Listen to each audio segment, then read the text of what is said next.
Health driver వీధి సుబ్రహ్మణ్యం హత్య కేసులో ప్రధాన నిందితుడు వైసీపీ ఎమ్మెల్సీ అనంతబాబు బెయిల్ రద్దు చేస్తూ ఈరోజు జిల్లా కోర్టు న్యాయమూర్తి ఉత్తర్వులు విడుదల చేశారు. దీనికి సంబంధించి ప్రాసిక్యూషన్ తరపున ప్రత్యేక పబ్లిక్ ప్రాసిక్యూటర్ ముప్పాల సుబ్బారావు ఉన్నారు. మనం ఆయనతో మాట్లాడదాం. సార్ చెప్పండి, ఈరోజు అంటే సుప్రీంకోర్టు నిబంధనలు ఉల్లంఘించారు, బెయిల్ రద్దు చేయాలని మీరు వేసిన పిటిషన్పై ఈరోజు ఏ విధంగా వాదనలు విన్నారు?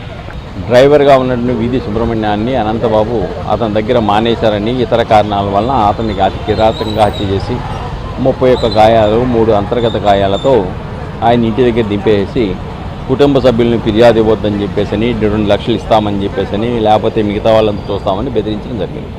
తర్వాత ప్రజా సంఘాలు ఇతర సంఘాలు ప్రోద్బలంతో ఆ కేసు నమోదు చేశారు. అనంతబాబుని అరెస్ట్ చేశారు. జిల్లా కోర్టులో 3 సార్లు బెయిల్ రద్దు చేయించాము, బెయిల్ డిస్మిస్ చేయించాము. హైకోర్టులో డిస్మిస్ అయింది. చివరికి సుప్రీంకోర్టుకి నిర్దేశించిన సమయంలో పోలీసు వాళ్ళు కేసు నమోదు ఛార్జ్షీట్ దాఖలు చేయలేదని చెప్పేసి బెయిల్ తెచ్చుకున్నారు. బెయిల్ తెచ్చుకున్న తర్వాత బెయిల్లో కండిషన్స్ ఉన్నాయి.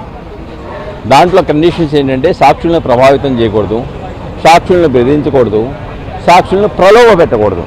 సాక్షులను ప్రభావితం చేసి ప్రధాన సాక్షులను 4గురిని తీసుకెళ్ళిపోయి అపార్ట్మెంట్లో పెట్టేసి ఒక్కొక్కరికి ₹1,00,000 ఇచ్చేసి తర్వాత మీరు సాక్ష్యం మాకు అనుకూలంగా చెప్పిన తర్వాత ఇంకో 2 లక్షలు ఇస్తామని చెప్పేసి వాళ్ళని బెదిరించినటువంటి దాని మీద మరుసటి రోజు కుర్రవాళ్ళు వెళ్ళి అక్కడ పెట్టారు.